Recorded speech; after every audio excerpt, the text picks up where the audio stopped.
The Constitution of India, Preamble. We, the people of India, having solemnly resolved to constitute India into a sovereign, socialist, secular, democratic republic and to secure to all its citizens justice, social, economic and political, liberty of thought, expression, belief, faith and worship, equality of status and of opportunity, and to promote among them all fraternity, assuring the dignity of the individual and the unity and integrity of the nation. In our Constituent Assembly, this 26th day of November 1949, do hereby adopt, enact and give to ourselves this Constitution.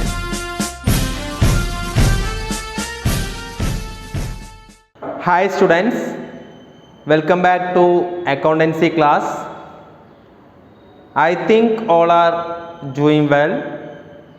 Okay, in the last class we discussed the various concepts or various principles of accounting, in that cost concept or historical cost, then dual aspects principle, matching principles, then full disclosure concept. I think all are clear. Okay, today we are going to discuss the next concept, that is revenue realization concept or revenue recognition principles. Okay, see, what do you mean by revenue? Revenue means amount earned by sale of goods or by providing services. എന്താണ് revenue എന്ന് പറഞ്ഞു കഴിഞ്ഞാൽ, sale, ഒരു goods sale ചെയ്യുന്ന സമയത്ത് നമ്മൾ earn ചെയ്യുന്നതാണ് actually ഏത് റവന്യൂ എന്ന് പറയുന്നത്. അല്ലെങ്കിൽ ഒരു സർവീസസ് പ്രൊവൈഡ് ചെയ്യുന്ന സമയത്ത് നമ്മൾ ഏൺ ചെയ്യുന്നതാണ് ഏത് റവന്യൂ എന്ന് പറയുന്നത്. Okay, so this concept deals with the point of time at which the revenue is earned and period in which the revenue is to be recorded. ഈ റവന്യൂ റെക്കഗ്നേഷൻ പ്രിൻസിപ്പിൾസിൽ പറയുന്നത് ഇതാണ്. നമ്മൾ ബുക്സ് ഓഫ് അക്കൗണ്ട്സിനകത്ത് revenues record ചെയ്യേണ്ടത് സെയിൽസിനെ base ചെയ്തുകൊണ്ടാണ്, at the point of സെയിൽസിനെ ബേസ് ചെയ്തുകൊണ്ടാണെന്ന് പറയുന്നത്. നമുക്കൊരു എക്സാമ്പിൾ നോക്കാം. ഇപ്പോൾ എനിക്കൊരു സ്റ്റേഷനറി ഷോപ്പ് ഉണ്ടെന്ന് കരുതുക. ഇനി ഞാൻ ഒരു നോട്ട്ബുക്ക് എന്ത് ചെയ്യുന്നു, ഇന്ന് സെയിൽ ചെയ്യുന്നു, അതാണ് ടുഡേ അല്ലേ. അതിന് ക്യാഷ് ഇന്ന് തന്നെ ഞാൻ എന്ത് ചെയ്യുന്നു, റിസീവ് ചെയ്യുന്നു. ഒരു നോട്ട്ബുക്ക് ഇന്ന് വിറ്റു, ഇന്ന് സെയിൽ ചെയ്തു, അതിനുള്ള ക്യാഷ് ഇന്ന് തന്നെ ഞാൻ റിസീവ് ചെയ്യുന്നു. അതിൻ്റെ ക്യാഷ് ഞാൻ ഇന്ന് തന്നെ റിസീവ് ചെയ്യുന്നു. ഓക്കെ, ഇനി അതൊരു സിറ്റുവേഷൻ. ഇനി ഇന്ന് ഒരു നോട്ട്ബുക്ക് ഞാൻ സെയിൽ ചെയ്തു, ടുഡേ ഒരു നോട്ട്ബുക്ക്, ഇന്ന് ഞാനൊരു നോട്ട്ബുക്ക് സെയിൽ ചെയ്തു. അതിൻ്റെ ക്യാഷ് ടുമാറോ അതായത് നാളെയാണ് ക്യാഷ് റിസീവ് ചെയ്യുന്നത് കരുതുക. അങ്ങനെ ഒരു സിറ്റുവേഷൻ നോക്കാം. ദെൻ ഇനി എനിക്കൊരാൾ, എൻ്റെ ഒരു ഫ്രണ്ട് എനിക്ക് ഒരു 40 rupees തന്നു, അതായത് ക്യാഷ് ഇന്ന് തന്നു. അയാൾ പറഞ്ഞു, എന്ത് പറയുന്നു, എനിക്കൊരു നോട്ട് ബുക്ക് വേണം, നീ ഒരു കാര്യം ചെയ്യ്, അത് എടുത്ത് വയ്ക്ക്, ഞാനിപ്പോൾ എന്ത് ചെയ്യാം, വന്ന് വാങ്ങിക്കാം എന്ന് പറഞ്ഞിട്ട് എന്ത് ചെയ്യുന്നു, ഒരു പൈസ തന്നിട്ട് അയാൾ പോവാണ്. കുറച്ച് നേരം കഴിഞ്ഞിട്ട് ഞാൻ വന്ന് വാങ്ങിക്കാം എന്ന് പറഞ്ഞിട്ട് അയാൾ പോകണമെന്ന് കരുതുക. പിന്നെ കുറച്ച് നേരം കഴിഞ്ഞിട്ട് അയാൾക്ക് അന്ന് വരാൻ പറ്റിയില്ല, പിറ്റേ ദിവസമാണ് അയാൾ വന്നെന്ന് കരുതുക. അപ്പോൾ ഇവിടെ അയാൾക്ക് നോട്ട് ബുക്ക് കൊടുക്കുന്ന എപ്പോഴായിരിക്കും, ടുമാറോ ആയിരിക്കും അല്ലേ, പിറ്റേ ദിവസമാണ് നോട്ട് ബുക്ക് കൊടുക്കുന്നത്. അപ്പോൾ ഈ 3 കേസ് നമുക്ക് നോക്കാം. ഇന്നൊരു നോട്ട് ബുക്ക് സെയിൽ ചെയ്തു, ഇന്ന് തന്നെ ക്യാഷ് കിട്ടി. ഇനി ഇന്ന് നോട്ട്ബുക്ക് സെയിൽ ചെയ്തു, പക്ഷേ എന്ത് ചെയ്യുന്നു, നാളെയാണ് ക്യാഷ് കിട്ടുന്നത്. ഇനി നാളെയേ എന്ത് ചെയ്യുന്നുള്ളൂ, സെയിൽസ് നടക്കുന്നുള്ളൂ, പക്ഷെ ഇന്ന് തന്നെ എന്ത് ചെയ്തു, ക്യാഷ് നമുക്ക് കിട്ടി. അതാണ് ടുഡേ എന്ന് പറയുന്നത്. മനസ്സിലായോ? ഇങ്ങനെ ഈ 3 കേസിലും ഇന്ന് സെയിൽസ് നടത്തി ഇന്ന് തന്നെ ക്യാഷ് കിട്ടിയെങ്കിൽ നമുക്ക് എന്ത് ചെയ്യാം, അത് റെക്കോർഡ് ചെയ്യാം. മനസ്സിലായോ? ഇന്ന് സെയിൽസ് നടത്തി നാളെയാണ് ക്യാഷ് കിട്ടുന്നുള്ളതെങ്കിലും നമുക്ക് ഈ ഇന്നത്തെ സെയിൽ നടത്തിയത് കൊണ്ട് ഈ ട്രാൻസാക്ഷൻ നമുക്ക് എന്ത് ചെയ്യാൻ പറ്റും, നമുക്ക് റെക്കോർഡ് ചെയ്യാൻ പറ്റും. കാരണം എന്താണ്, സെയിലിൻ്റെ ബേസിലാണ് ട്രാൻസാക്ഷൻസ് റെക്കോർഡ് ചെയ്യുന്നത് പറഞ്ഞു. അതാണ് ഈ റവന്യൂ റെക്കഗ്നേഷൻ പ്രിൻസിപ്പിൾസിൽ പറയുന്നത്. നാളെയാണ് സെയിൽ നടക്കുന്നത്, പക്ഷെ ഇന്ന് തന്നെ ക്യാഷ് കിട്ടിയിട്ടുണ്ടെങ്കിൽ ഈ ട്രാൻസാക്ഷൻ നമുക്ക് റെക്കോർഡ് ചെയ്യാൻ പറ്റുമോ? പറ്റില്ല. കാരണം എന്തുകൊണ്ട്? ബിക്കോസ് അവിടെ സെയിൽ നടക്കുന്നത് എപ്പോഴാണ്, ടുമാറോ ആണ്. അപ്പോൾ ഇന്ന് തന്നെ നമുക്ക് റെക്കോർഡ് ചെയ്യാൻ പറ്റുമോ? പറ്റില്ല. അപ്പോൾ ഇവിടെ എന്താ ഈ പ്രിൻസിപ്പിൾ പറയുന്നത്? Revenue recognition principles or concept refers to the point of time at which the revenue is earned and period in which revenue is to be recorded. Okay, so revenue is deemed to be realized when the ownership of goods has been transferred to purchaser and when he gets legally become liable to pay off the amount. Okay, so revenue are recognized when they are earned but not when cash is received. അതാണ് അതിൽ പറയുന്നത്. So recognising revenue and receipt of amounts are 2 different aspects. Okay, see in however certain exceptions ഉണ്ട്. അതായത് in case of contract account നോക്കാം. Contracts അക്കൗണ്ടിൻ്റെ കേസിൽ like what, construction വർക്കിൻ്റെ case നോക്കുക. The full contract price will be received on completion. അല്ലേ? എപ്പോഴാണ് മുഴുവൻ ക്യാഷും കിട്ടുക? ഈ കോൺട്രാക്ട് പീരീഡ് കഴിഞ്ഞാൽ മാത്രമേ എന്ത് ചെയ്യുള്ളൂ, ഫുൾ ക്യാഷും കിട്ടുള്ളൂ. So but profit is calculated on the basis of work certified for each year. പക്ഷെ പ്രോഫിറ്റ് കാൽക്കുലേറ്റ് ചെയ്യുന്നത് ഓരോ വർഷവും എത്ര വർക്ക് കംപ്ലീറ്റ് ആയിട്ടുണ്ട് അതിൻ്റെ ബേസിൽ എന്ത് ചെയ്യുന്നു, പ്രോഫിറ്റ് എന്ത് ചെയ്യുന്നു, കാൽക്കുലേറ്റ് ചെയ്യുന്നു. So as per the certain accounting norms. Exceptions ആണ്, ഇത് എക്സെപ്ഷൻ കേസസ് ആണ്. ഇനി അതുപോലെ ഹയർ പർച്ചേസസിൻ്റെ കേസ് നോക്കുക. ദാറ്റ് മീൻസ് എന്താ ഹയർ പർച്ചേസസ് പറഞ്ഞാൽ ഇൻസ്റ്റാൾമെൻ്റ് ആയിട്ട്. So when goods are sold in the higher purchase the amount collected in installment is treated as a realized. Okay, so അപ്പോൾ ഈ റവന്യൂ റെക്കഗ്നേഷൻ പ്രിൻസിപ്പിൾസ് പറയുന്നത് ചുരുക്കി പറഞ്ഞു കഴിഞ്ഞാൽ റവന്യൂ ഏൺ ചെയ്ത് കഴിഞ്ഞാൽ അത് എന്ത് ചെയ്യണം, റെക്കോർഡ് ചെയ്യണം എന്നാണ് ബുക്സ് ഓഫ് അക്കൗണ്ട്സിനകത്ത് റെക്കോർഡ് ചെയ്യണം എന്നുള്ളത്. അതായത് ചുമ്മാ ഇവിടെ ക്യാഷ് റിസീവ് ചെയ്യുമ്പോൾ മാത്രമേ എന്ത് ചെയ്യാൻ പറ്റുള്ളൂ, റെക്കോർഡ് ചെയ്യാൻ പറ്റുള്ളൂ എന്നുള്ളതല്ല. റവന്യൂ ഏൺ ചെയ്തു, അതായത് പോയിന്റ് ഓഫ് സെയിലിൽ നമ്മൾ എപ്പോൾ സെയിൽ നടക്കുന്നു, അത് ക്യാഷ് സെയിൽസ് ആയിക്കോട്ടെ ക്രെഡിറ്റ് സെയിൽ ആയിക്കോട്ടെ, എന്താണോ on the basis of the point of സെയിലിൻ്റെ അടിസ്ഥാനത്തിൽ ബുക്സ് ഓഫ് അക്കൗണ്ട്സിനകത്ത് കാര്യങ്ങൾ റെക്കോർഡ് ചെയ്യണം എന്നുള്ള പ്രിൻസിപ്പിളാണ് ഏത്, റവന്യൂ റിയലൈസേഷൻ പ്രിൻസിപ്പിൾസ് എന്ന് പറയുന്നത്. Okay, and I think all are clear. And the next principle consistency principles. Consistency പ്രിൻസിപ്പിൾസിൻ്റെ പേരിൽ തന്നെയുണ്ട്. So this concept says that accounting principles and methods should remain consistent from one year to another.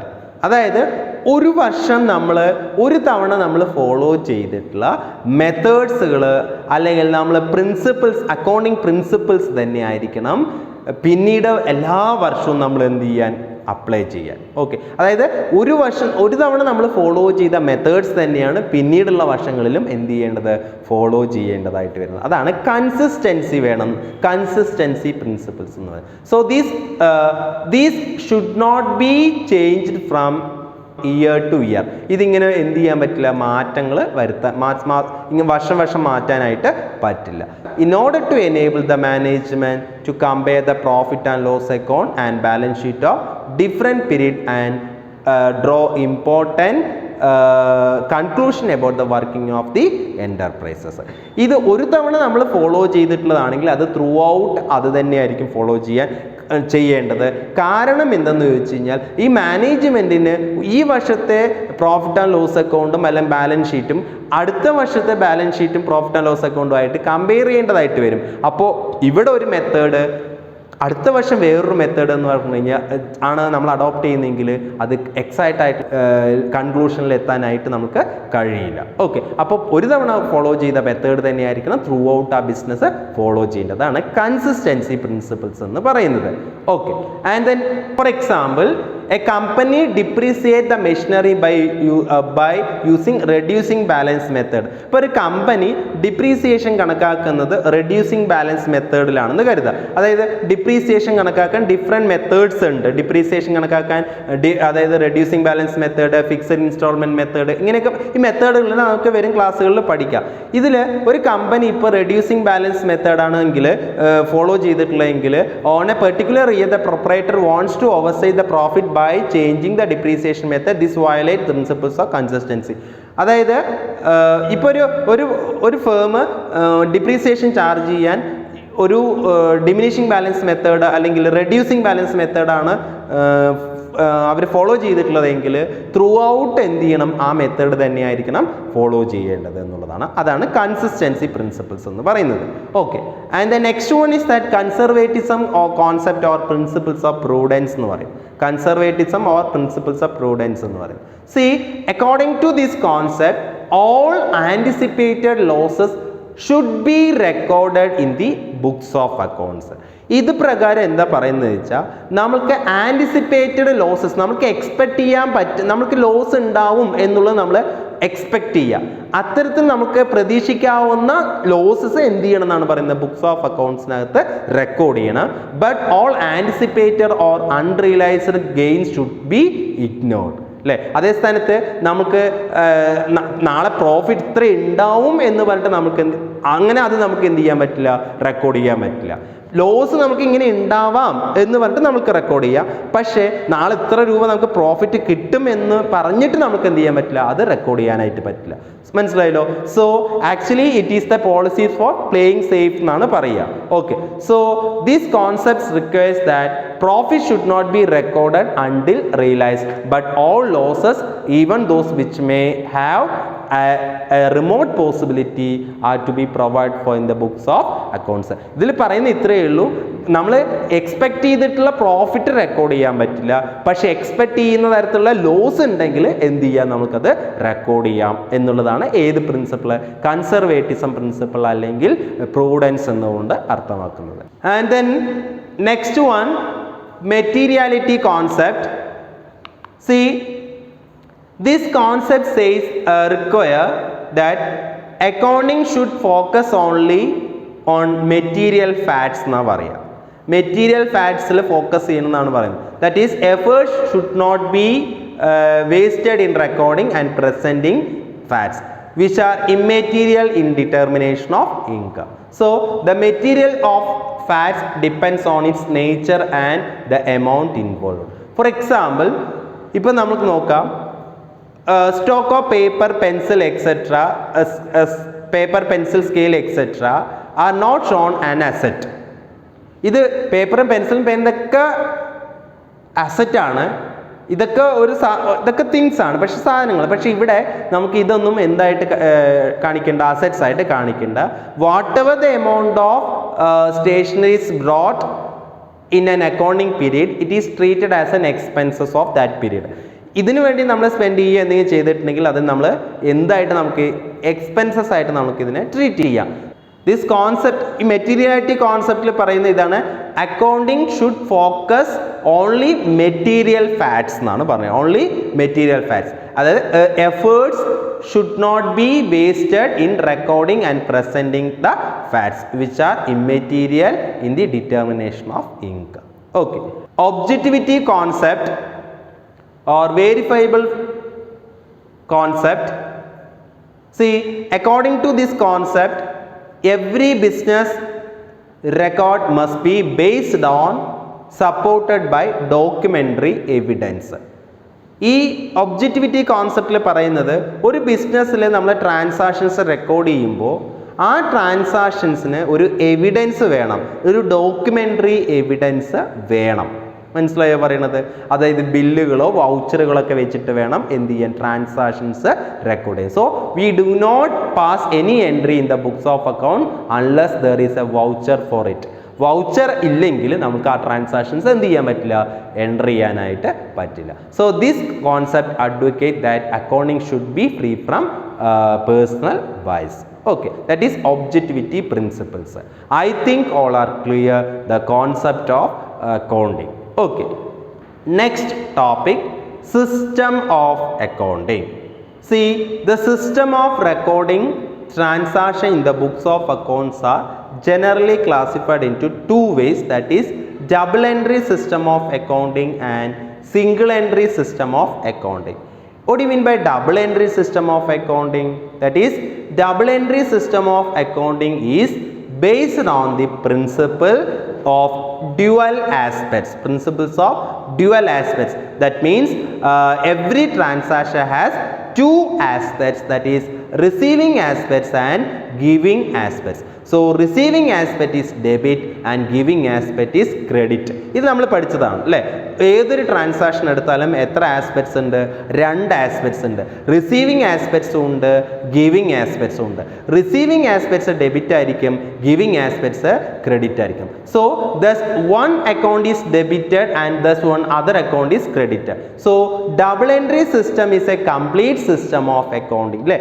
Double entry സിസ്റ്റമാണ് യഥാർത്ഥത്തിലുള്ള accounting system എന്ന് പറയുന്നത്. So this system is accurate ആയിരിക്കും and more reliable as the possibility of frauds are minimised. So നമുക്ക് ഇവിടെ accounting equation എന്ന് പറയുന്നത് ഇങ്ങനെയാണ്, asset is equal to liabilities plus capital എന്ന രീതിയിലാണ് അക്കൗണ്ടിങ്. എപ്പോഴും അസറ്റ്സ് ഏതിന് ഈക്വൽ ആയിരിക്കും? ലയബിലിറ്റീസ് പ്ലസ് ക്യാപിറ്റൽ ഈക്വൽ ആയി ചെയ്ത് കഴിഞ്ഞാൽ അസറ്റ്സിന് ഈക്വൽ ആയിരിക്കും. അതാണ് നമ്മളുടെ ഡബിൾ എൻട്രി ഡ്യുവൽ ആസ്പെക്ട്സ് പ്രിൻസിപ്പിൾസിൽ പറയുന്നത്, അല്ലെങ്കിൽ ഡബിൾ എൻട്രി സിസ്റ്റത്തിൽ പറയുന്നത്. So in double entry system arithmetical അക്യുറസിയോ ക്യാൻ ബി ഈസിലി ചെക്ക്ഡ് അല്ലേ?